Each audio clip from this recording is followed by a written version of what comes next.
Welcome back to another episode. I am Sticks. This is my best friend and co-host D-Lo, and we are Too Complex. We got some really good content for you today. But before we get into it, hit that like button, hit that subscribe button. We almost there. We only got 41 D-Lo, 41 more till we hit that goal of 600. I don't know when that went, but hey, teach their own prerogative. Either way, and also hit that notification bell so you miss none of these bangers that we drop every single week. D-Lo, what's good with you, my boy? What's good, bro? I thought so. For the people that watch this, I thought you was flicking the camera off when you were saying what to do, subscribe, all that stuff. I was like, this nigga flicking the camera off. But anyway, did it look like that? Did it look like this? It looked like you got the little fingers and stuff. So, I got little hands, man. I'm sorry. I don't know what to do.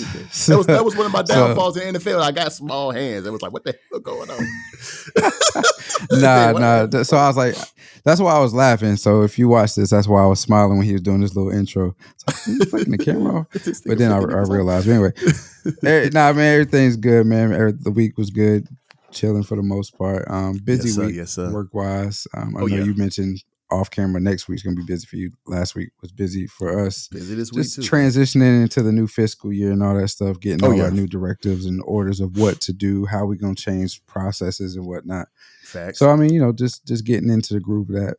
Home, everything's good. Family is 2 weeks in a row we're healthy. Knock on wood. Hope that continues. So that's gonna be a theme. Try to keep that a theme. Make sure I bring that up. Keep us accountable and whatnot. Keep myself accountable. I'm gonna try to start getting back working out. I feel really lethargic and all that stuff right now. So I want to start working out. Want to start taking care of myself again. Getting back into the groove of everything. Not that I've neglected myself, but sometimes you feel like you could be doing more. Mm-hmm. So I'm at that age where I can't eat how I used to. Like I used to be able to eat anything I want to, won't see any weight come on me. Pause. And now I ain't gonna lie. I don't think it was either. After I said it or whatever. These days you got to be careful. Yeah, you got to be careful. You can't say anything, right? But now as you get older, metabolism start to slow down. Can't eat what you used to, and I like sugar, so I'm trying to cut back on that. But it's tough. We got to talk about that. Sugar is like crazy. Man. It's a crazy drug. It's a hell of a drug. What do you say? Crumbl is a hell of a drug. Not cocaine, but Crumbl is a hell of a drug. Crumbl. I ain't had Crumbl in a while though, but it's sugar in general. D-Lo, it was at one point, I promise you I was getting Crumbl every single Friday. Me and Sam, when I went and got Sam, I would grab Sam, we would come back, and we would stop at Crumbl every single Friday. It was like 2 months straight. Every Friday we was getting Crumbl cookies. And I was that's my fault. I introduced you to it. You did, but I could have found it when I first got here 2.5 years ago now. But I was like, okay, nah, I just forgot. But then I came down there for Father's Day, and that boy D-Lo put me on. I was like, yeah, it's my new addiction. Yeah, it's my new addiction. Yeah. They kind of turned me off though, because they started doing like these cookie sandwiches or whatever. I saw that too. And I'm like, what is this? This is not, I mean, it's a cookie, but it's not a cookie, right? Yeah. Like if I want oatmeal cream pies and stuff like that, I'll go to the store and get that or whatever. You know what I mean? Get like the little Debbie joints, yeah. Yeah, just give me a cookie. Like y'all do D-Lo. Hold on, specialized cookies and whatnot. I don't like them. So you can say all you want to about those. You can try to convince me. I do not like those cookies. I didn't even try them. Oatmeal cream pie from Crumbl is probably far above the quality of what the little Debbie is now. Come on, you can't beat the original, bro. You can't beat the original. Okay, all right. Nah. All right. Well, you know what? I take your word for it, because whenever I saw them too, I was like, I'm not getting with it. I just get the pass on that. Hard pass. Yeah, and I think they haven't. I think they didn't get the response that they thought they were going to get with those. It's because I haven't seen them. Even though I haven't been, I check the app every Monday to see what they got, because I have a couple favorites that I like. Mm-hmm. And I haven't seen those up there. So I think there's like, let's not do. I haven't been in like a month, so I ain't even been checking. I ain't even got the app. You just Yeah, I'm about to get My that. fault. Don't worry Sorry. about it. Shit, man. You ain't got to tell me twice. Yeah. No. You get it's a loyalty program. You know, you get you buy a certain amount. Stop. Because you gonna have me You out buy here a certain amount, you get money off, whatnot. No, D-Lo, don't do it. Don't do it. Yeah. You definitely aided my addiction, man. So I'm gonna call you the enabler of my sweets addiction. Yeah, you know, fiends usually enable other fiends or bring along other fiends, and so that's typically how it works. They'll Crumbl Crackheads. That's the title. That's the title right there. That's the title, Crumbl Crackheads. But the Crumbl is fire though. I love Crumbl cookies, man. Yeah, but how was your week, man? Week has been good, man. It's getting down to the nitty gritty of my academy of the new job. So next week is going to be tough. This week was interesting though, because I got a couple of opportunities to gain some business and some clients down the road. I had some real successful meetings this week with some clients, so that's fire. It's just I'm in a place with the job right now where I just got to get through this fucking this class academy thing that they got going on. Once I get through that, bro, it's gonna be off to the races, straight to the moon. So it's once I get through this, it's gonna be cool. But other than that, the week was great. Sam is great. I heard spring break started down there for y'all. Yeah, well, probably not for Niecy, but my lady's kids are out for spring break next week. So Niecy's spring break probably coming up soon too.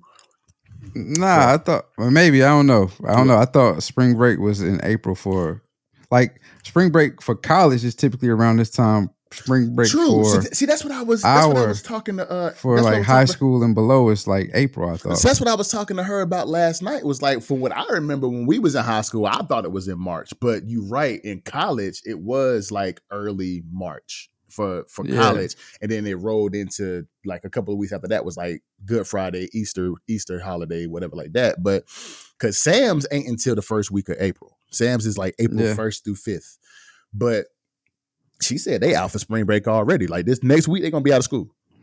That's crazy because I know for sure the spring break spring break for my daughter's age, they don't get out until April because we were talking about maybe doing something and we were saying, okay, well, she'll be out for a spring break at this point in time. Got you. And it's right up against Easter. And Easter's in April, right? Yeah, Easter's first Sunday. Yeah, first Sunday. Okay, yeah, I was about to say, I know I ain't tripping. Yeah, but speaking of spring break, a little bit off the cuff, didn't intend to talk about this, but you brought up spring break. Right. And I just read a lot, so I see a lot of stuff. Miami said, y'all ain't coming down here with that BS for spring break this year. They've been saying that. It's been like a couple of years since they've been making like rules and laws that they've been passing in Florida, especially Miami, where they had they started doing like curfew. So they've been doing that. They did something new this time. They did something new. So they said they said they got a curfew for spring break. You can't be out in public drinking like that. Any kind of craziness you doing out in the public, going to jail. Like they said, y'all ain't coming down here with all that nonsense. Hell nah. But they'll find somewhere else to go. They'll probably go. They'll figure out somewhere to go close to some water. It got to a point where when it came to spring break, boy, I stayed far away because I stayed as far away as possible. Because matter of fact, when I was in Miami, it was in March. When I was with the Dolphins, that's why I'm not in the league now. Proceed. I went to Miami for spring break one time. Yeah, that's why I'm not in the league now. Me and the homie Kenny got some stories. Mo, what up, brother? You already know what it is. What's up, partner? Yeah. What's up, partner? Yeah. You already know what it is. We got some stories for that. I mean, we took the whole crew down there, but I mean, this one particular instance, me and him, man. Insane. Trust me, I already know because when I was down there with the NFL niggas, I got some stories. And again, I'll repeat it one more time. That's why I'm not in the league right now because I messed up the church's money. Well, if you were still in the league, bro, that would have been an immaculate career. Nah, for real, because this is 2020. This would have been my 17th season. Yeah, you talking? That's insane. That's insane. Who am I? Who Hey, I think I am? Tom Brady? And hell no. we would have been talking about you. How we thought about to talk about one of our guys today. Exactly. If you want to go ahead and get into it, D-Lo, you know what I'm saying? I mean, we can go ahead and rock. We can go It's a ahead and great rock. segue. It's a great segue, my boy. So we discussed this topic multiple times, or I wouldn't say multiple times, but at least once on We this discussed this podcast person before. multiple times for real, though. Oh yeah, we've discussed him multiple times. Every Pretty episode. much every episode we talk about him. Facts. And I think we talked about this particular situation this time last year. I want to say 100%. Or Yep. Around this time. But rumors are starting to circulate again about LeBron using PEDs after Kevin Garnett's statement on his podcast, KG Certified with Paul Pierce. KG and Paul Pierce were talking about LeBron James and his son and trying to see if they were debating if Bronny is what they call him. Or that's what he goes by. Did he change his name to Bronny, or is it just his nickname? He's known as Bronny, but his name is LeBron James Jr. Yeah, for sure. Yeah.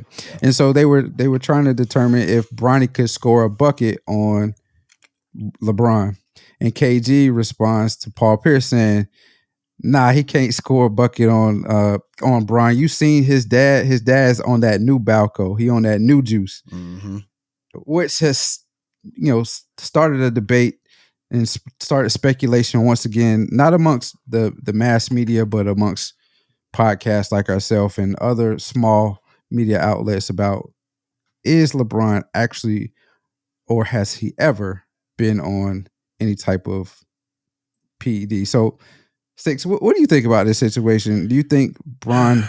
We've had discussion before, but again, I guess we have to. Do you think Bron is or has been on any type of PEDs? So we both know. So Chael Sonnen came out. I want to say, like D-Lo said, it was around this time last year. Chael Sonnen, he's an MMA fighter, if I'm remembering correctly. He came out and was saying that he thought LeBron was on PEDs as well. And we talked about this. He didn't say he thought. Oh, he said he was. He was saying he was on PEDs. Yeah, he said they got the same supplier. He was very stern and said that he was on it. And we talked about this literally like a year ago, March 16th, when that segment dropped. If you want to go back and watch it, it was a good segment. March 16th. Yeah. LeBron James is on there flexing on the thumbnail. So go check it out. But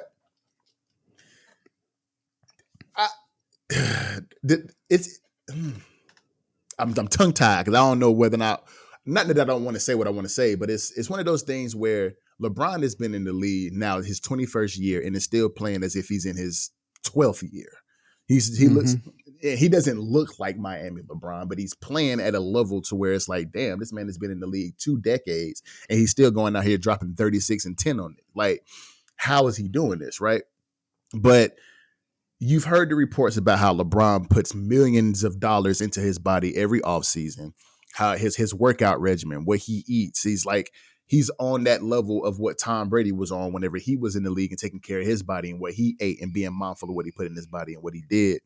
So as everybody that watches the show knows, we low key some LeBron stands. That's LeBron low key. Well, we are LeBron stands for real. So I got the man on my wall right here, but I also got Jordan right there, so I can't really say much. And I got a bunch of Jordan shoes. So we know who the GOATs are, 1A, 1B.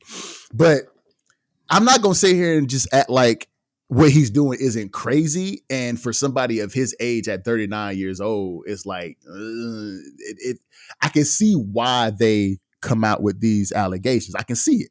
Because I think KG is in his early 40s. So is Paul Pierce, and I bet they wish they could still play on a high level, and especially to the level LeBron is.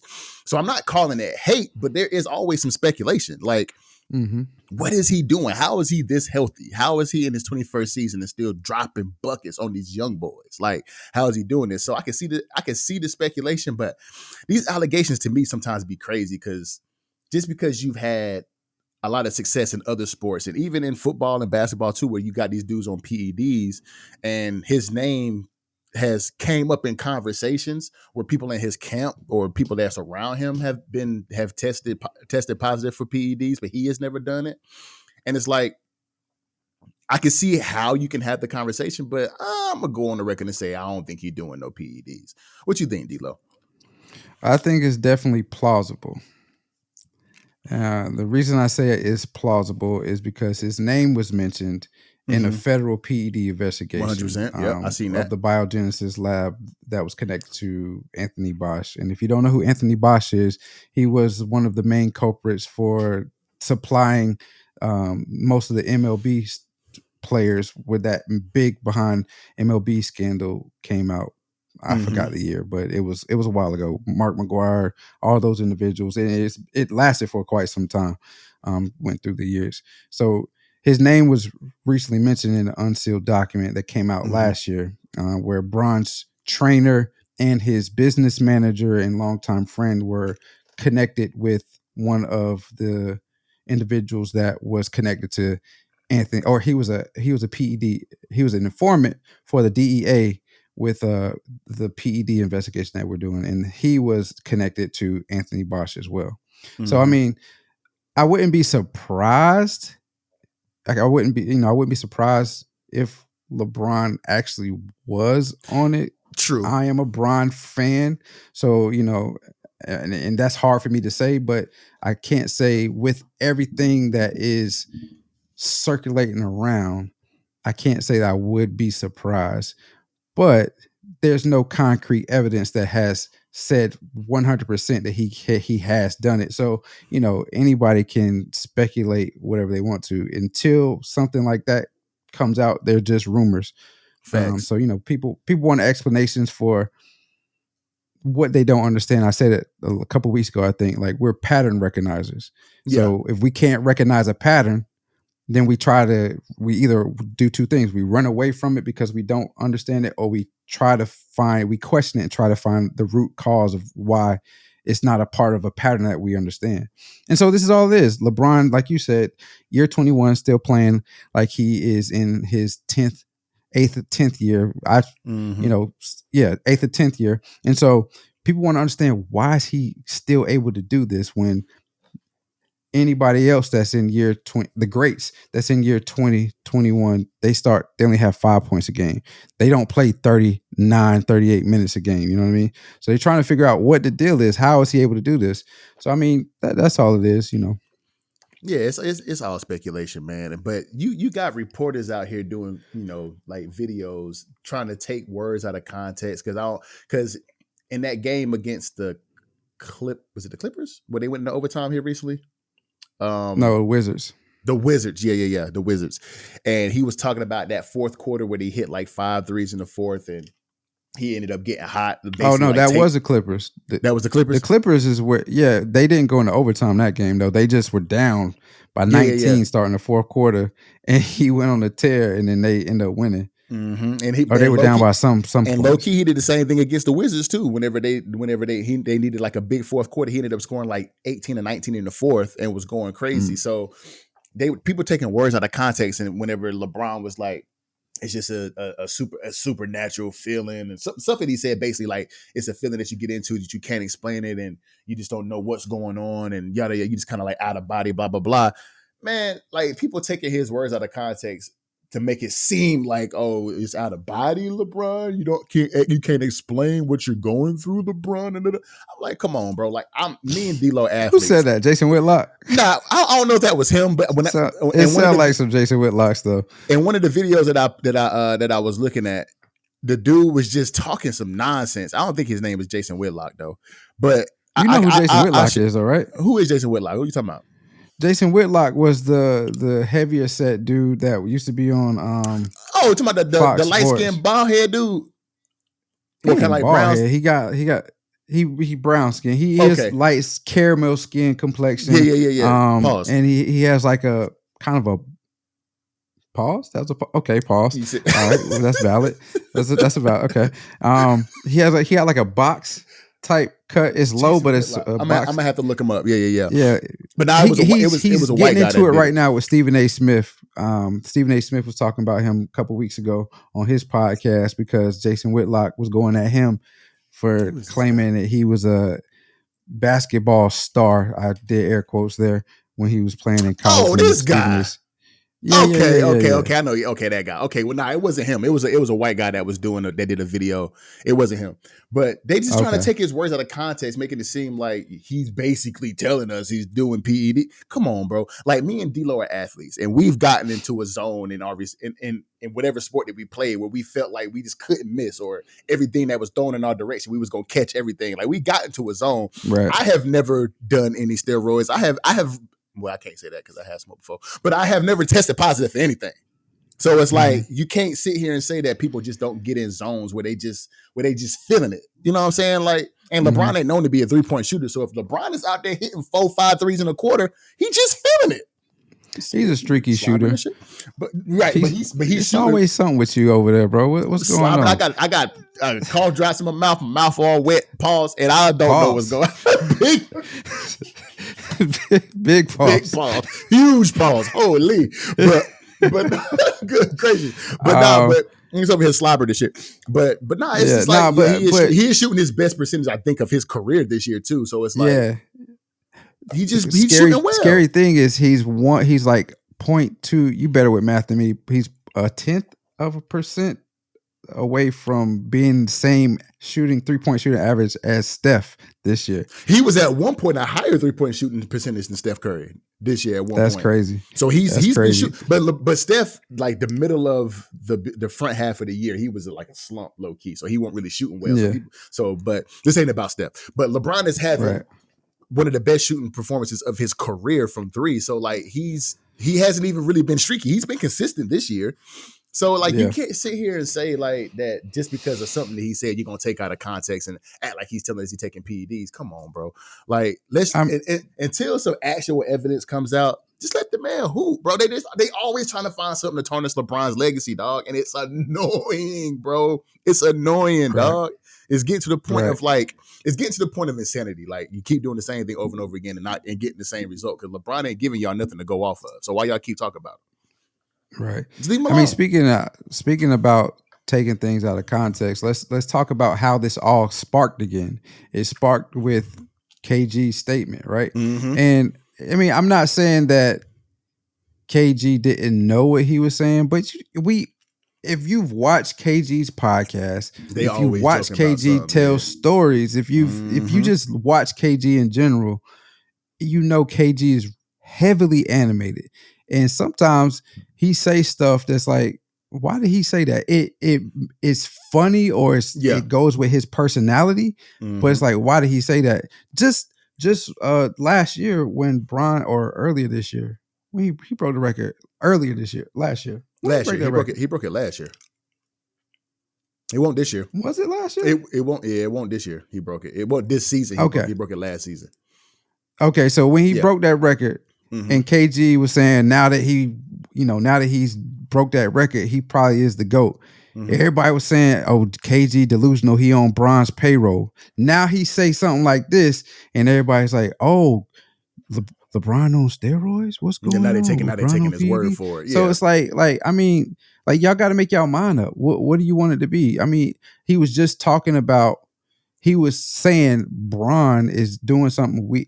Is how I took it. Now he left it in the podcast. They could have very well edited it out. So whatever. But to me, I took it as he was saying, we don't understand what LeBron is doing right now. He got to be, this is the thing I hate about the space of content that we're in, the area of sharing information and putting ourselves out there, is you can't really say anything because people are going to take it take that soundbite, interpret it how they want to interpret it, and make whatever narrative they want to make. For sure. Now, we've already known LeBron has been in PED scandals before this, like 2012, 2013, something like that.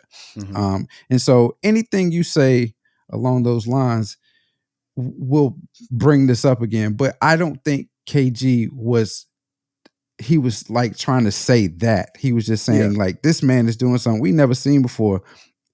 What is the other reason than him, using other than him taking care of his body how he does? But I mean, it's all spirit. But something like that coming from somebody like KG, somebody like Paul Pierce, who are Hall of Famers, people are going to take that and run with it. And like you said, everything is going to be used to spin a narrative. We could be clipped. We can possibly well, we ain't that big to be clipped, but once we get to a point now, people can clip something and make it seem like we said something we didn't say.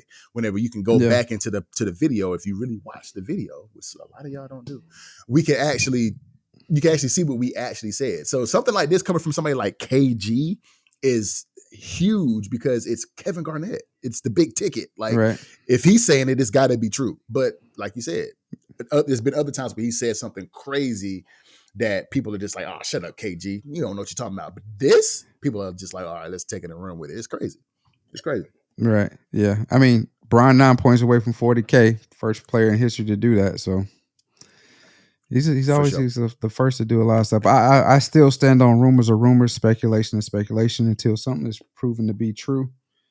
I mean, that's all we can do is speculate. There was a lot of speculations about why Michael Jordan had to leave the league. I mean, we know his father passed away or was taken away from us. But in that incident, there was speculation of was he involved or was there something tied around his gambling addiction or whatnot? You know what I'm saying? Nothing has come out. So it's still speculated. So until it's hardcore facts, until he's indicted or whatever the case is, it's just rumors, man. We something to talk about. Exactly. So moving on, man. There was a 7-on-7 football tournament that happened down in Atlanta about a week ago. And Cam Newton got into a little bit of a scuffle with a couple of guys that were, come to find out, were former, I want to call them employees, but former, that's the only thing I can say right now, for lack of a better word, former employees of his charity C1N. And some words were exchanged and a scuffle ensued. And to the point where, it's been memed and the clips have been passed around the internet. Cam Newton had his Mashika hat not falling off and how he was kind of quote unquote manhandling these guys. So he actually came out and he actually was kind of, but we're not here to spin a narrative. We're here to start a conversation. But for sure, Cam Newton came out on his fourth and one with Cam yesterday and he apologized and said he shouldn't have put himself in that situation. And the two dudes also, who's is it TJ or CJ? I think it's TJ. TJ Brown and Steph Brown. TJ. Two brothers. They went on another podcast as well and apologized and whatever. So it just seems like it was a lot of tension and a lot of words passed back and forth, shit talk basically, to where stuff just got out of hand. D-Lo, is this are they right about Cam Newton as far as his altercation, and is this only likely to happen in our community? So when you say are they right about Cam Newton, what do you mean? So there's been a lot of talk around Cam and his persona and his attitude and how he's arrogant and this, that, and the third. So with this coming out, as far as this scuffle that happened at the 7-on-7 tournament, are people right about Cam and how his attitude is? I got you. Yeah. So I mean, he's competitive though, because whenever I was on the field too, I talk shit. I only spoke when spoken too. Like if you talking shit to me, now I gotta bust your ass. That's just how I was. But other than that, I was quiet. Cam is a lot more of a talker. His personality is to talk shit. That's what he do. You know what I'm saying? So he's not gonna just back down if somebody's coming at him. He gonna go back. And I'm the same way. I can't say I'm not like Cam because I am in some ways. But if you ain't talking to me, I ain't talking to you. But go ahead. I ain't mean to cut you off. Go ahead. Do your thing. Nah, you good. So I think Cam is one of those individuals that is ultra confident in his talent.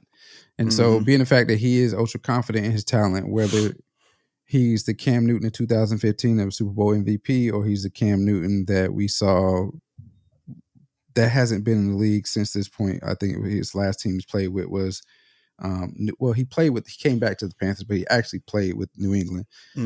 Whether he was that Cam, he's going to talk junk. That's just who he is. As far as him being arrogant, I wouldn't say he's arrogant. Arrogant and confidence, two different things. I agree. Yeah. Arrogant and confidence, two different things. I mean, people said Kobe Bryant was arrogant. But when he was on the court, he was Kobe Bryant, right? And so we hear all these stories about how Kobe, and this is not about Kobe, but I'm trying to tie the two together. We hear all these stories about how and I'm not saying Cam Newton is in the realm of Kobe Bryant either. I'm just, again, trying to tie them together. Right. We hear all these stories about how Kobe used to treat his teammates and whatnot. You don't hear that about Cam Newton per se with his teammates. With opponents, yes. With people that he don't really know, yes. And when he's in a competitive environment, yes, you hear these type of things. Off the field or off the wherever he's competing at, you don't typically hear stories about Cam Newton being arrogant. Your second question was, is this something that happens in our community? In our community? So I can't say unequivocally yes, but it seems to be the answer is yes. And the reason I can't say definitively yes is because I don't have the privilege of being around other cultures and understanding how they deal with each other, understanding how they do business and whatnot. Right. I am a part of our culture, and for whatever reason, it only seems like we hear about these type of incidents in our culture. And I can't determine if that is just from proximity, being a part of that culture, or is it just really just us doing this type of things. So this is an extreme version, but it looks like if you take a look back, not this particular situation, but let's just say if this could have gotten worse, we can compare it to extreme situations that have happened in our culture in the last couple of years. You got the Nipsey situation. You got the Offset situation. You got, and Cam mentioned this on his podcast. Takeoff situation. Takeoff. I'm sorry. Takeoff. I'm sorry. I said Offset. My fault. But yeah, Takeoff situation. So it only seems like our celebrities are the one that are getting their lives taken from them by somebody in their community. And so you don't really, I mean, if you go back and they'll set that same time frame, I'm willing to say other cultures, other celebrities, athletes, entertainers, and their culture in those other cultures, willing to say they've not lost their life from somebody in their community taking it, maybe for some other stuff, some other activity that they were doing, but not necessarily any violence or altercation that they had. So I can't unequivocally say yes, it is only our community, but it just seems like it. Yeah, I mean, because I actually did you watch 4th and 1 yesterday? Did you end up watching it or not? I saw his little snippet where he was apologizing. Yeah, he actually said in the podcast yesterday that he thought, he was like, come on, this is it's always us, like, type thing. You know what I'm saying? Like, but I don't think we, just like D-Lo said, I can't sit here and say unequivocally that it's just our community, you know what I'm saying, the Black community. I'm just fucking just go ahead and say it, that is always something like that happens to us. I think, and I've said this probably in the past 2-3 episodes, we're just such a proud community, bro. Like, we're not gonna let somebody just talk crazy. You know what I'm saying? Like, we gotta defend ourselves. We're not just gonna let somebody talk crazy, no matter if you Black, white, yellow, blue, purple, it don't matter. Like, we gonna make sure that you understand that who we are and what we do, what we're about. We got to make sure that. And but to Cam's point as well, from watching the show yesterday, he was like, yo, I gotta make I gotta lead. He basically saying he gotta lead more by example, because that could have escalated so much crazier. Just like you said, right. Somebody could have been shot. He could have been punched and knocked unconscious. But it's more so just him being able to set that example for the kids. And now that this happened, he can use this as an example for that 5-star recruit that wants to go to the NFL and say, hey, look at this right here as an example of what not to do.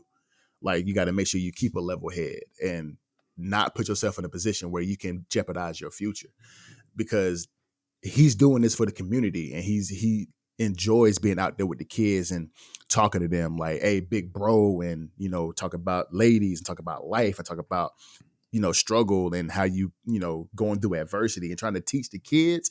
But this was a situation of adversity that escalated to a point that he didn't want it to escalate, but it got there. So now he could use it as an example. But at the same sense, apologizing to those guys, because they were close to his foundation at one point, and it just happened to get a little bit heightened. And he didn't go into details as far as what was said and why it got to the point where it got.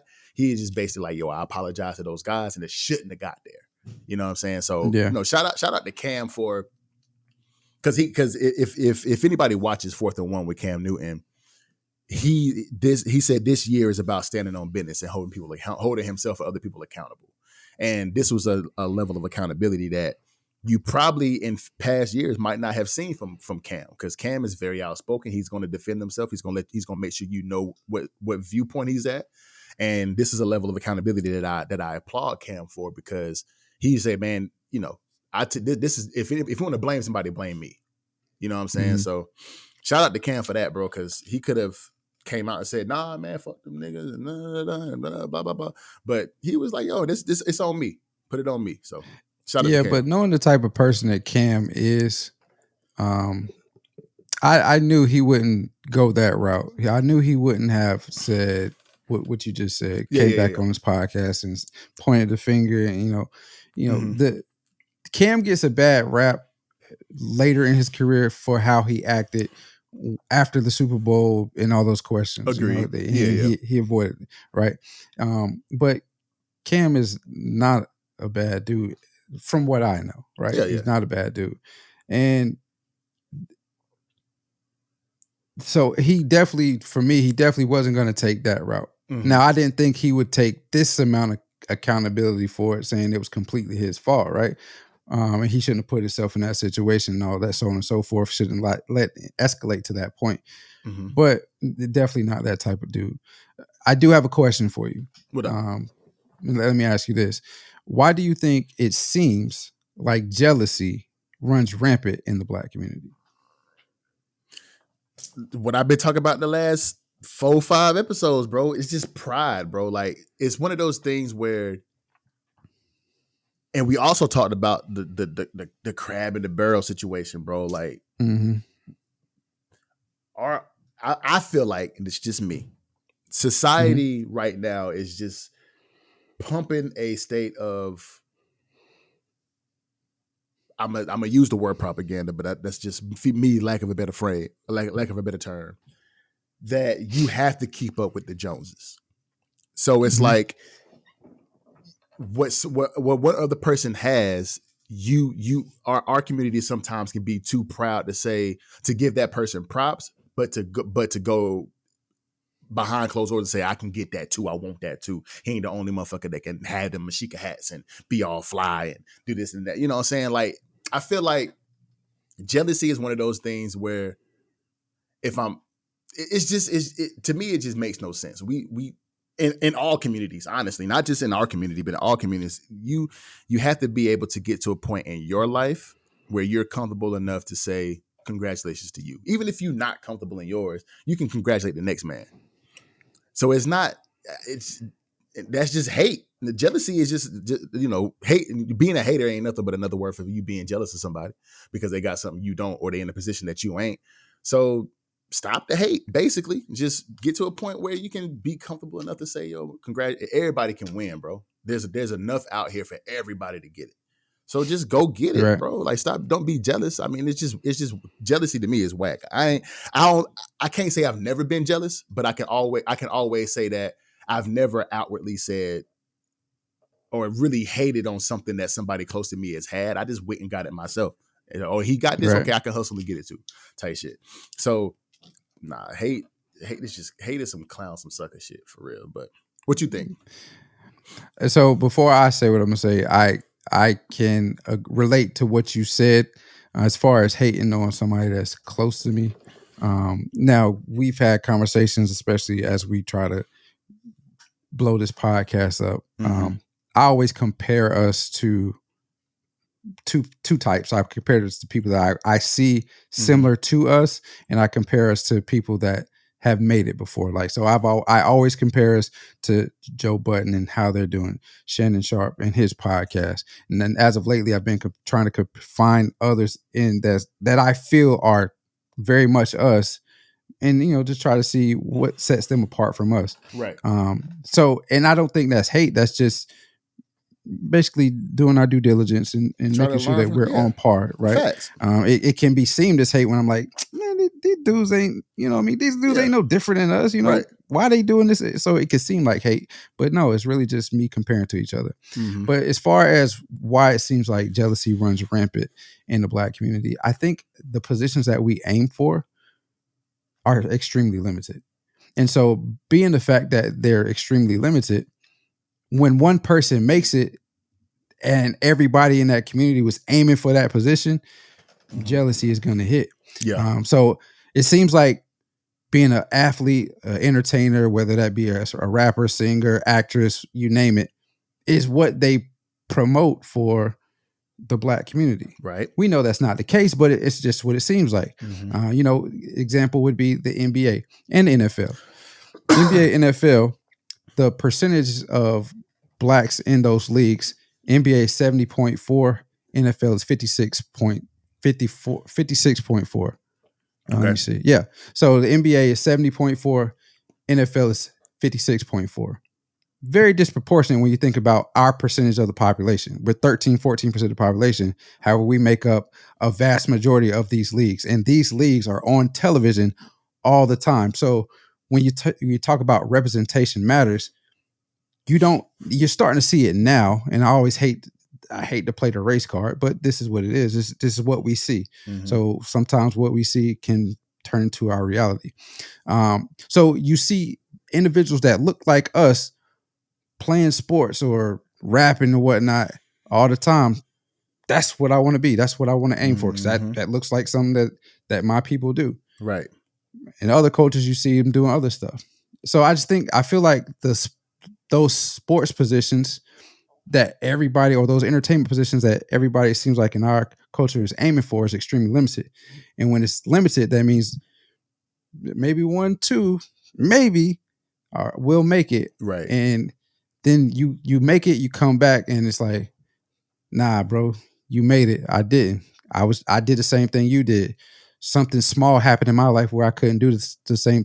I couldn't continue to do what you did. So now I'm back here, and you out there doing that. You doing something that I wanted to do. Mm-hmm. So that's just where it comes from. Yeah, I mean, you know, Cole said it in his song, in one of his songs, blame it on the fact that every Black boy want to be Pippen, but they only got 12 slots on the Pistons. Yeah, you know what I mean. So I mean, that's all it is. I think the position that we aim for is extremely limited. That's all. Agreed. But yeah, I think Cam. I like I said, I applaud Cam for taking the high road. Are you saying that this confrontation stream from jealousy, or nah? It's not what you're saying. That's not necessarily what I'm saying, but it can be seen that way. I mean, I think because we have so many former players, individuals of the culture that have a platform that can voice their opinions now freely without really having to worry about it being suppressed by the powers that be. Mm-hmm. It was a question that was out there in the public, is why is this seem to only happen in the Black community, like with our stars, our celebrities. Like the main thing that was said was you wouldn't have seen this happen at a Peyton and Eli Manning camp. Like it only happened it happened to be Cam Newton, right? Mm-hmm. And so to me, that can only be one thing, is jealousy or hate. Yeah. I hear you. Not saying that this situation stemmed from jealousy, but because we know, like you said, our community is prideful, but there is a crabs in the barrel mentality in our community as well. And so it's always, well, why are the crabs in the barrel in the first place? And that's where so anytime I say something, I'm like, okay, but that's not the true issue. What is the true issue? And so we have to figure out why are people like this. I don't have the solutions for it, but you got to look bigger. You got to start small and then look bigger. And so you just got to figure out why it is, or why we feel this way about certain characteristics of our community. Facts. Agreed. All right. So we've always known about this is a very athletic centric podcast as of right now, but we also always known about athletes having money issues post playing career. ESPN did a 30 for 30 sports documentary titled Broke, which was highlighted athletes going broke after their playing career, which was, I think that documentary came out in 2012 or something like that. Yeah, it was well, at it least a looks decade like ago, yeah. Right. It was a while ago, but it was a very good documentary. I remember that one. It looks like Adrian Peterson is the latest example of that. At least that's what has been reported. Now, AP has came out and refuted the claims, but has been reported that Adrian Peterson is auctioning off his sportsman memorabilia, which sparks rumors of him not financially doing well. Again, as I mentioned, AP has since come out and said he's financially stable and everything is fine, but he is going to sue the company that he told could sell off some of his personal items, but not to sell his sports memorabilia. So, Sticks, even though we know, even though AP's name is attached, I kind of switched the question here a little bit. Even though his name is attached to the story, in the case of being broke, the bigger question is, how can we address the matter of not having this be a frequent occurrence in the future with athletes or individuals that come into money in our community or just in general from going broke? If that wasn't you get the question? I'm picking up what you're putting down. Okay. So just like we talked about in the Cam Newton segment, our community comes from a place, a lot of the guys who make it as far as Adrian Peterson made it, come from a place of struggle most of the time. And as hard as it is to get out of that struggle, compounded with the situation of how hard it is to get to the NFL as it is, because a lot of people know, and this stat has been thrown around for years now, is that 1% of these guys make it to the NFL. Right. 1% of these guys make it pro in really any sport, because it's hard to make it there. Baseball has like 50 rounds, but basketball has 4 rounds, 4 rounds. NFL has 7. Well, I think basketball only has 2, honestly. True. I think they only have 2 rounds. You're right. So it's like, it's so hard to make it to these positions, first off, and then secondly, coming from the place of struggle that a lot of these guys come from. Once you get this bread, it's like, yo, I have never seen this before. And this is a lifestyle that I have never even dreamed of being able to even touch or attain. That's not an excuse for them going broke at all. Not an excuse for that at all. I can understand wanting to do things for people and wanting to buy nice things for yourself because something that you've never had before. But at some point, you have to be smart. You have to have a little bit more intelligence, a little bit more knowledge to say, okay, this career ain't going to be forever, because most NFL careers only last 2 to 3 years as it is. So somebody like Adrian Peterson over his career, who has amassed almost $100 million, $1/10 billion, you have to be able to say, okay, I need to be able to put this money in places. When you put it like that, that's it's crazy, right? That way, $1/10 billion, right? Yeah. You have to be able to figure out how to make that money work for you, to where moving on through your life and maybe even your kids' lives and the grandkids' lives, the way you have generational wealth. And I don't think that there's enough outlets for these guys to learn that knowledge. Like, there's nobody teaching these guys anything, because I don't know how many classes you had that taught you money management or investments or things of that nature, to where you can say, okay, this is what you need to look out for. And we had to learn these things on our own. You're way better at it than I am. I'm still a novice at it regardless. But at the same time, I'm not good at it either. I just read a lot of books and try to, there you go, about finance and whatnot, and try to implement it. But in reality, it's tough to implement a lot of stuff that I read. But go ahead, my fault. But see, that's the thing. You had to be self-taught. There's nothing out here that's teaching guys like Adrian Peterson, or just coming to now, guys like Ja Morant, guys like Zion Williamson, people who have been in the news for making these dumbass mistakes, not necessarily money mistakes, but life decisions that they're making, to where they can literally ruin their lives and mess up their money. And there's not a lot of guys who are out there teaching these guys these things. Not only that, not that there's not enough people that are teaching these guys money management and how to build generational wealth and make their money work for them for the rest of their lives whenever they get this $100 million. There are people around them that are helping them blow their money. We talked about Logic not too long ago, and I know that was something that we spoke about off camera about this being kind of like the same situation. A lot of people in their circle that they have, which that's another thing, life experience. You keep people around you that really ain't your friends, that are taking advantage of them and either stealing money from them or mooching off of or scamming them. They're getting into scams. It's like I read something about. Let me see if I can find it real quick. But Agent Peterson is facing a suit in Pennsylvania for $5.2 million in debt and another $1.4 million in interest and legal fees. It's like, but it's that was for a loan, right? He defaulted on the loan, so he took out another loan to pay that loan.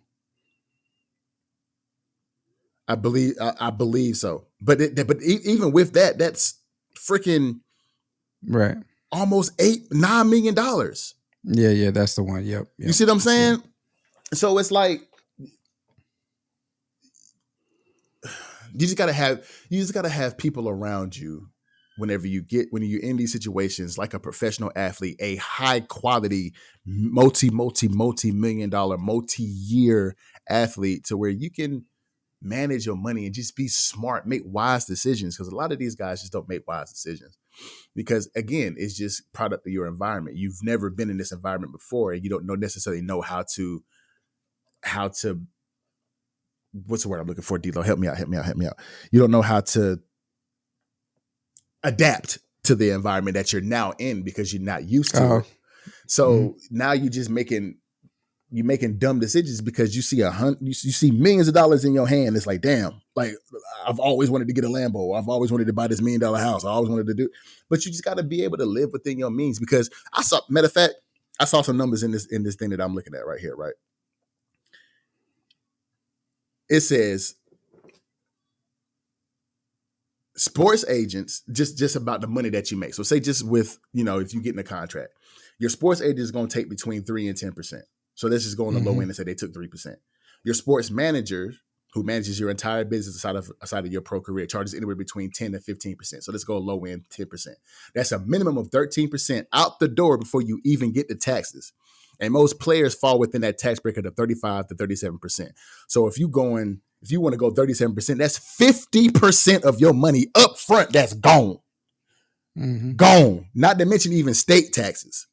We didn't even talk about state taxes yet. That's just federal taxes.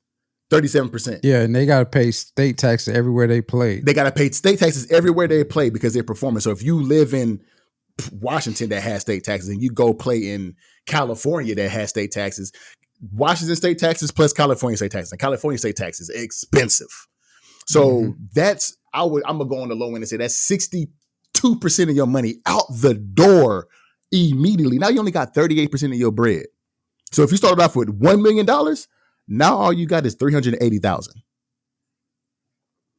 So you have to be smart with that 38% that you have, because your career, if you on the low end, you're going to be there for 2-3 years.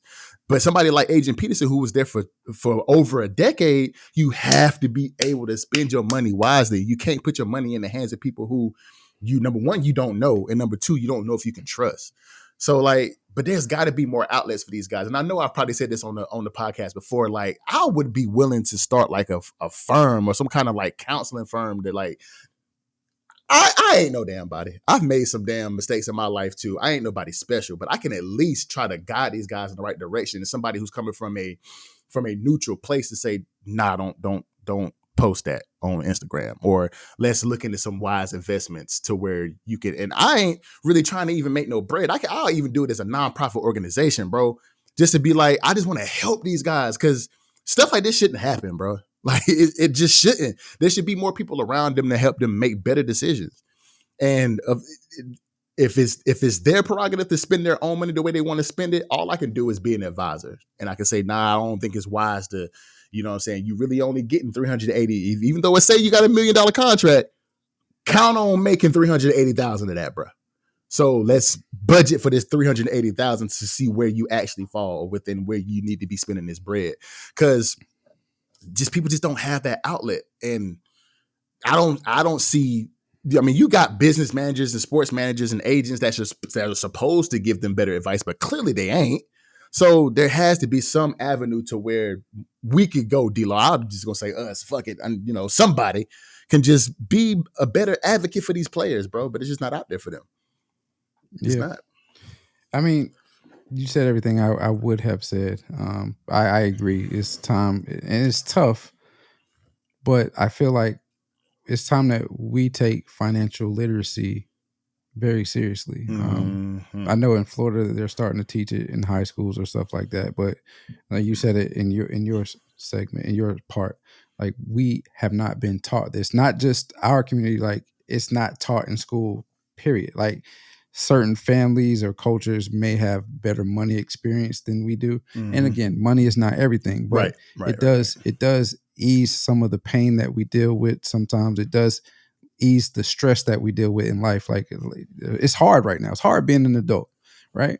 And so being the fact that there are some cultures that are better with money, that's one of the stresses that they don't have in their life, because they understand how money works. They understand how to not worry about too many bills. They understand how to make money. They understand how to take care of money. They understand how to invest in money. They don't have to really worry about their family coming to them saying, I need this because of this X, Y, Z. And that's one of the things, like you said, you mentioned logic, you mentioned a potential issues that could occur. And let's just use Adrian Peter in this example, because this is where the segment stemmed from. The families don't have financial education, and so they get into situations, and then they come to the one that did make it and ask for whatnot. And like we mentioned in Logic segment last week, you're not obligated to do it, but there is an expectation there. And because of that expectation, and because of whatever situation is that you had with that individual in the past, whatever relationship you had with them, whatever experiences you had with them, whatever sacrifices they made for you, you feel like, okay, let me do this one time. Exactly. And it's just hard to say no. I mean, you talked about your situation where it wasn't an obligation, but certain individuals in your family try to make you feel like you were obligated to do that. And you want to do that you wanted to do that for your family, but the amount of pressure made you resentful and like, I don't have to do this. Right. Facts. I mean? Yeah. And so, and so that's the thing. Like it's hard for us to say no, because we know like the struggle. We came from the struggle. You know what I mean? And so being the fact that we came from the struggle, we want to help as many people that were a part of our lives as possible, if we're able to do it, to get out of that struggle. But that is one of the reasons why a lot of individuals do go broke after their playing career is over, after the money dries up from their extensive playing time, is because they have now that they had made it, they have shown that they can take care of the family. Now everybody expects them to continue to take care of them. And it's not always the case. In AP's situation, though, it was a couple of situations where he got himself into, he made some bad decisions that dried up his money or took away, because he had a bunch of endorsements towards the tail end of his career. He was a feel-good story, comeback player of the year, MVP after tearing his ACL. The longevity of a running back typically is like 4 or 5 years, like you said. Not even that, 2-3 years. And I think you said he played over a decade. He played, I think, 12, if I'm not mistaken. Exactly. Yeah. And was a hammer all 12 of those years. And then he got into a situation that I'm not really familiar with, but I do remember it, but I'm not familiar with the situation with the loan child that he took abuse out. or something. The child abuse. Yeah. And so that all the endorsements that he had start to go away. And so like you said, it's a combination of things. It's not having financial intelligence, financial literacy. It's the families not having family and friends, or your group of your collection, your entourage collection of people that are around you not having financial literacy and always asking you for stuff when you're the person that made it. And it's the decisions that you make. And that's why this is complex, right? Yeah. Because you put all of that together, any one of us, the average Joe, we see stories like this all the time about athletes, but realistically, you can see a story like this about the average Joe every day, but nobody's concerned about the average Joe because we don't care that the average Joe is bankrupt now or is having financial issues. True. We only care about the individuals that made it because we want to know how you make all this money, and now you quote unquote broke. But I mean, it could literally happen. It happened. Every government literally on this planet is in debt. How does that happen? So until we can get to the root, again, it's always the root of something. Until we can get to the root of why that is, there's your answer. Until it's taught in a mass scale, till we can understand why things happen, we're always going to see stuff like this. Facts. So D-Lo, man, my fear is about to come to fruition. I'm telling you, bro, I'm scared of the AI, bro. I'm scared of the AI. But Tyler Perry, the critically acclaimed actor, producer, film writer, script maker, filmmaker, script writer, is biggest studio in America, biggest production studio. I'm telling you, crazy. America. He is pausing his studio expansion because of an open AI text to video model called SORA has popped up, and he's calling it mind blowing and saying that people could lose their jobs. He went on to say, he said, I no longer have to travel to locations. If I wanted to do snow in Colorado, it's text. If I wanted to write a scene on the moon, it's text. And this AI can generate it like nothing. He said, I can sit in an office and do this with a computer, which is shocking to me. He said, he went on to say, because I was looking at it and I immediately started thinking of everyone in the industry who would be affected by this, including actors and grip and electric and transportation and sound and editors. And looking at this is something that would touch every corner of our industry and people would lose their jobs. D-Lo, do I have a reason to be scared, bro? Like, is this the beginning of my fear that I've been talking about on this podcast for a while? I've been telling you, I'm scared. I mean, is this the beginning of it? I mean, you could take it as a beginning. I think that, so what I have been saying is the technology, it advances super fast. Just last year, we were saying, okay, this is something that we need to watch. But for me, I said it was not anything that we need to be concerned with too much. It'd probably be some time before we get to the point that we need to be concerned. I stand corrected because the time that we need to be concerned it approached pretty quickly. I didn't think within a year we would get to a point where we can type into or enter a prompt into artificial intelligence generation and create this type of visual imagery. But yes. I say you should be concerned a little bit, but I don't think you should be concerned too much right now. And I'm going to continue to say that because we've gone through transitions like this throughout history where some type of technology has been introduced. We don't quite understand it. We know it's going to be revolutionary. We know that some jobs are going to be displaced, but in transitioning, we find ways to create jobs for it, right? And so I'm hopeful. History typically repeats itself, and if you're up to speed, if you're aware of the history, you can prepare yourself for it. I'm hopeful that this is going to be that same type of transition. Yes, we will have jobs lost in the beginning of all of this, but throughout it, we will find a way to replace those jobs with jobs that individuals are going to do. Now, it's not going to be easy. There will be some education that will need to take place. And being the fact that a lot of companies are no longer requiring college, it will require self-education.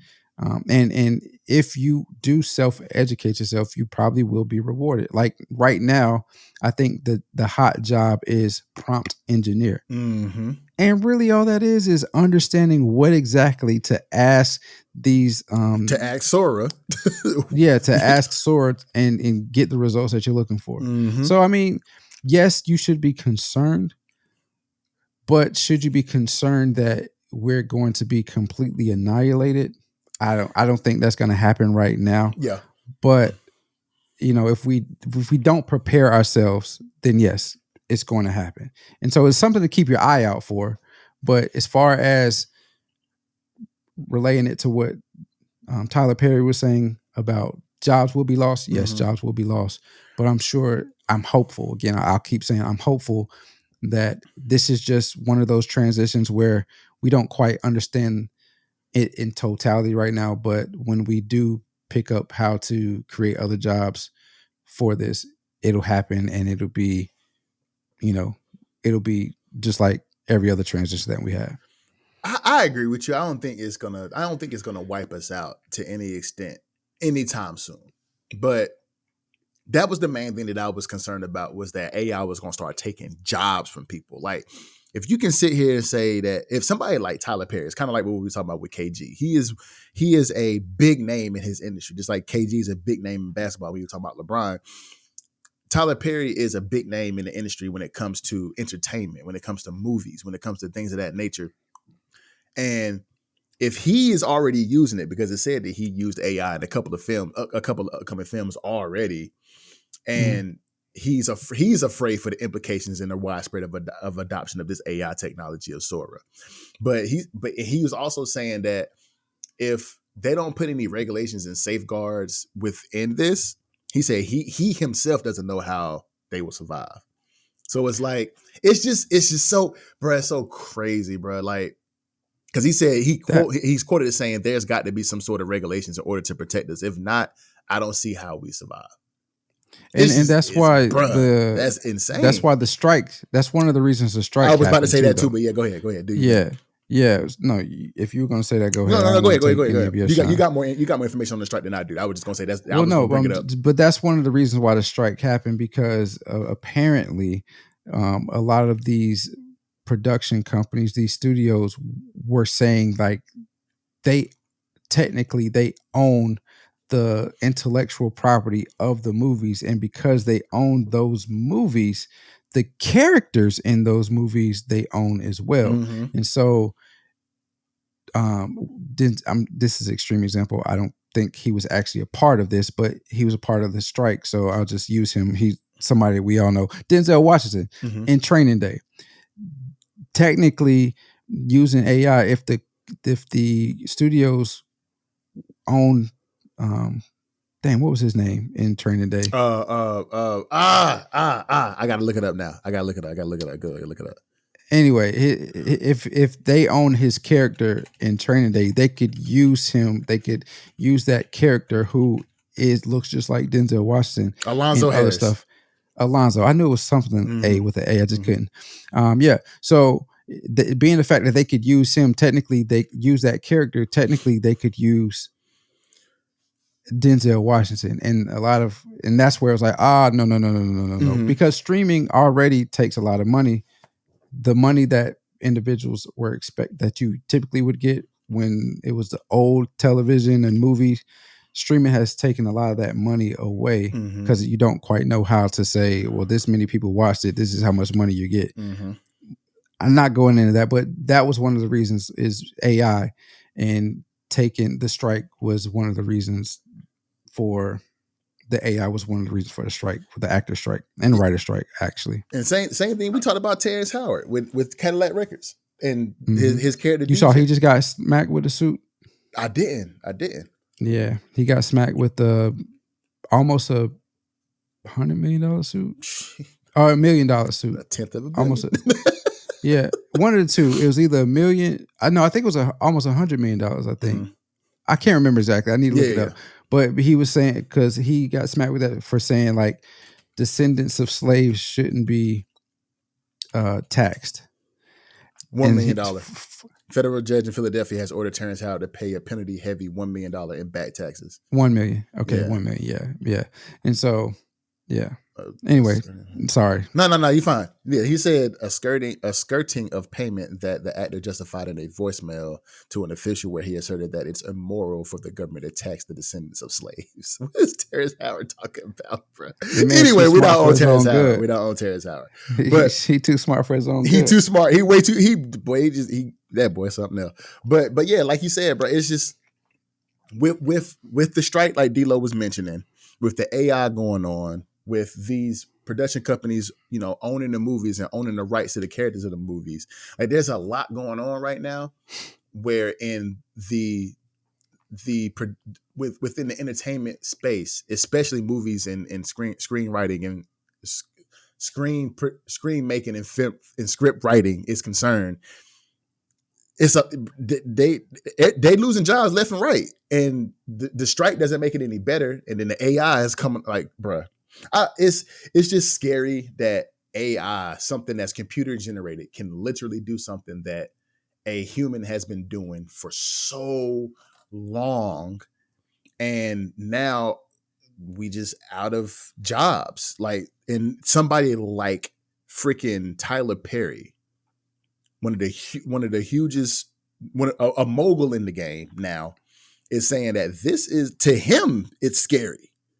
You know what I'm saying? Like, he's saying that there needs to be some safeguards to protect this entity of acting in this entertainment space, and he's scared, and he's a billionaire, and it's like, if he can just, and he is somebody who is writing the scripts and doing all the production, and if he can just sit at a computer and just type it up, he don't need nobody but himself at this point. So he can, and he gonna play Medea. He can probably make himself go in there and make himself look like anybody who we want to look like, and put him in the movie and just put it on the screen. It's gonna be ass, but he gonna do it. He could do it though, possibly. But I don't know, man. It's just a scary thing, bro, because AI is going to literally soon be doing a lot of the things that we're used to doing, and we're going to have to, like D-Lo said, we're just going to have to adapt around it. Like you said, history repeats itself. So once something comes out that we don't understand, self-educate, understand, and adapt. And that's what we're going to have to do. So yeah, it's just scary, bro. What was I about to say? I feel like first off, yes, what I was going to say. First off, the strike supposedly has been over for a couple months now. Yeah. So actors are back to work. And I think that Tyler Perry is trying to show some form of, and even in the statement that he made, which was not very emotional, intelligent, in the statement where he said jobs will be lost. Like you say stuff like that immediately draws fear, because, it's like, somebody, like you said, somebody like Tyler Perry says it. Yeah. It's going to resonate throughout more than just the acting community or the film resonate with community. The world. Yeah, exactly. Because like, well, jobs are going to be lost. Right. But even in that statement, he tried to show a little bit of emotional intelligence by saying he fears for it, because he's not concerned for himself. He owns a lot of rights to everything. He's concerned for the individuals that he could have or does employ. So I think there's something to be concerned with, but like you said, we need to understand it and then adapt. It says self-educate, understand, understand it, and adapt. Exactly. So that's what has to happen. And as fast as it's moving, it has to happen right now. Agreed, bro. I agree. So a little bit off topic, D-Lo.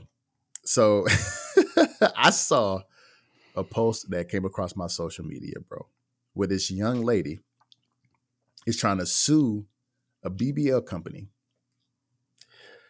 for $160,000, saying that her butt grew too big, right?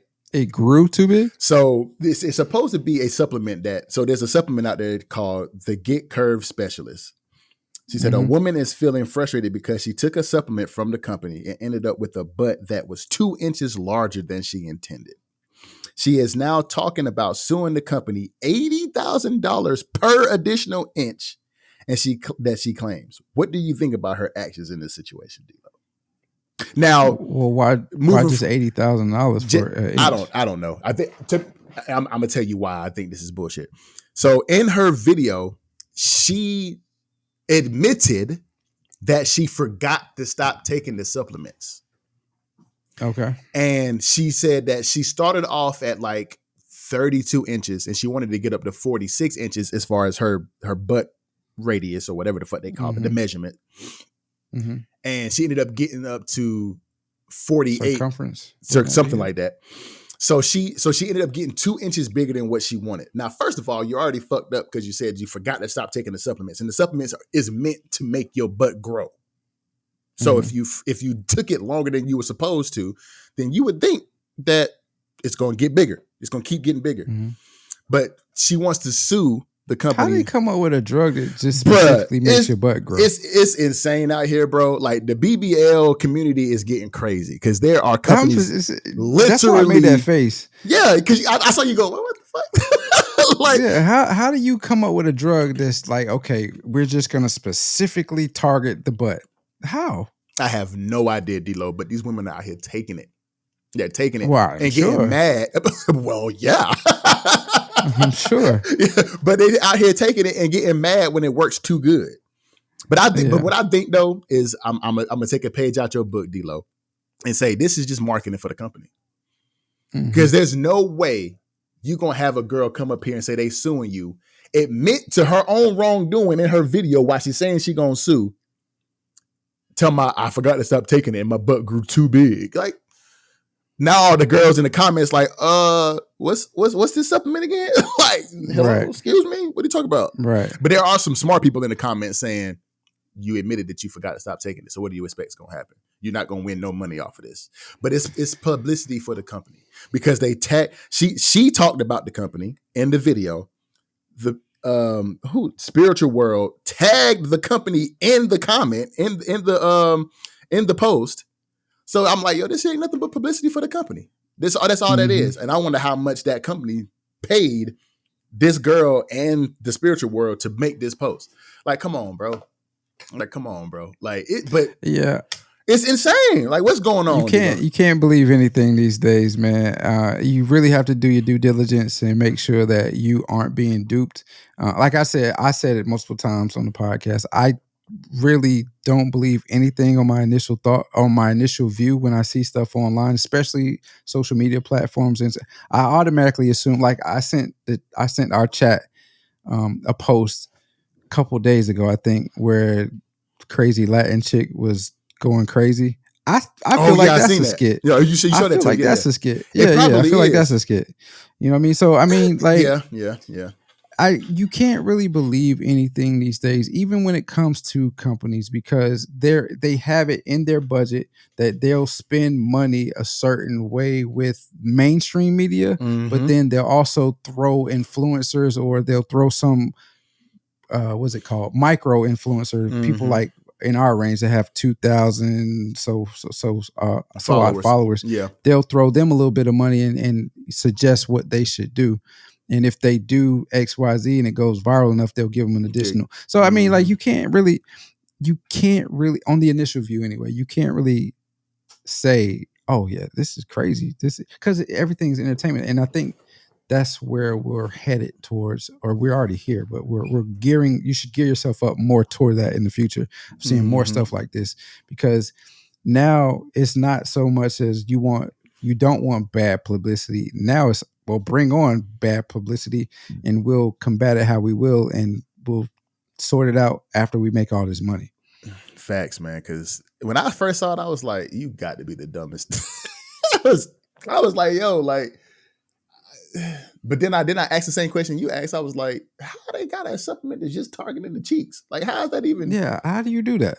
Yeah, I don't even know how. You got a supplement that says, okay, just activate this fat or these muscles and have them grow, but we still ain't got supplement that keeps hair from falling out. We still don't have a supplement. You know what I mean? We still don't have something that kills cancer, HIV. You know what I mean? Like, but we can have something that targets butt cheeks, specifically the butt. Get out of here. so crazy. Like the world, but propaganda. We talked about it at the beginning of the episode. Like propaganda, bro. Bro, it's insane. But anyway, that's crazy. So I'm really upset. I don't eat it as much as I used to. Okay. I don't eat as much as I used to. We're trying to change eating habits in the household. Okay. But Wendy's is set to introduce a Uber-like surcharge for prices. It's funny because I had the same topic. Go ahead, do your thing. So they're supposed to introduce Uber-like surcharges for their meals.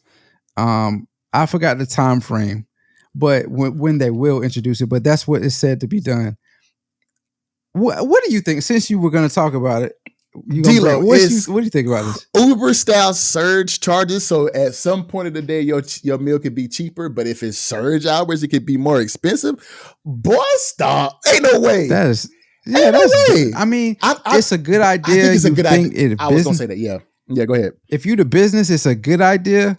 If you're a consumer, ain't no way you gonna charge me $30 for a meal that I've been eating for however long I've been living, and then all of a sudden, because you want to introduce this idea that you got from somebody that's with a car, that's dealing with a car service, you gonna start trying to introduce those type of pricing? Get out of here, man!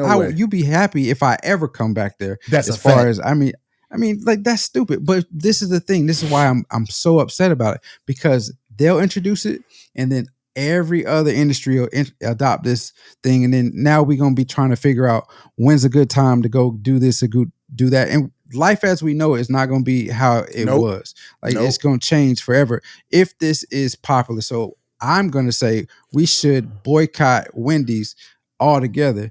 Don't go there at all, or when let them suffer. And let them suffer, because it's different. Like we've been dealing with price fluctuation for gas our whole life. Groceries. So you would expect for Uber, which is a car service, a rideshare service, you would expect for them to do it because they have to have surcharges for the different prices for gas and the different times of day, because it's more traffic on the road. Different days of the week, because it's more parties going on over the weekend. Exactly. So late at night, right? Or it's a big event in your city. A big event in the city, yeah. So they have to come up with these surge charges to let their employees make some bread. But as far as a fast food restaurant that I've been eating a meal that's been $9.99 my whole life, and all of a sudden at this point of the day it's $21.99, bro. Like, bro, what? Yeah, not even that. Like they've been creeping the price. That's the thing. But it has been creeping up. Yeah, because there's no dollar menu at McDonald's no more. There's no 4 for $4 has moved up to a biggie bag for $5 now. Like you could get, like, it's so insane. Like how a lot of these things are happening. But just to read the caption a little bit, it says Wendy's is getting ready to experiment with an Uber style surge pricing model where the prices of menu items will change depending on demand, resulting in higher costs for a Dave's Burger during peak hours. The upcoming strategies of the fast food chain, scheduled for high-stakes launch next year, aim to increase revenue from customers who are already feeling the effects of inflation and may not be able to dine during less busy times. So they're aiming it at the customer. It also says Wendy's CEO Kirk Tanner unveiled the new system during a call with investors, highlighting the Ohio-based company's $20 million investment in high-tech menu boards capable of real-time price updates without extra expenses. Bruh. What's his name? Kirk Tanner. You be glad, you be happy to have a job in 2 years, bro. I promise. I hope. I promise. And I don't like saying stuff like that. This can literally bankrupt Wendy's. I ain't gonna lie. I don't like putting energy out like that, but this is dumb. I mean, I understand, like, you have to make money for your company. I understand the business aspect of it. But when you say that you're aiming it at the consumer to do X, Y, Z, man, if you don't get out of here, like, nah. Like I said, if for those that listen to this podcast, and I know we don't have a lot right now, if you are listening in the future and this is still in place, stop going to Wendy's. Don't go to because Wendy's, this is terrible. It's terrible. It's terrible. I haven't been to Wendy's in a very long time. What other companies does Wendy's own? Are they still the sole company? Let's see. Like, are they owned by other? Like Arby's owns a bunch of companies. I think they're still like The Wendy's company. I think they're still the only one that they says Wendy's. They might be a private company. Is a franchisor of Wendy's restaurants and a former parent company of Wendy's. It's also owned Tim Hortons, Baja Fresh, and 70% stake in Cafe Express. The corporate headquarters is located in Dublin, Ohio, a suburb of Columbus. So they don't own a whole lot, but I know what Tim Hortons and Baja Fresh is. Yeah. It says a change in leadership for both Arby's and Wendy's, and it's okay. So yeah. So they only own. I mean, so nobody owns Wendy's. Nobody owns Wendy's. Wendy's owns other companies. But Wendy's. Yeah. Okay. Mm-hmm. Yeah. So again, whatever that CEO's name is, you messed up. Bro. I hope I'm saying this correctly. You messed up. Now I will enjoy Wendy's sparingly before these surcharges hit, but when they hit, you won't get my business anymore. And I actually like y'all breakfast that y'all introduced last year. It ain't bad.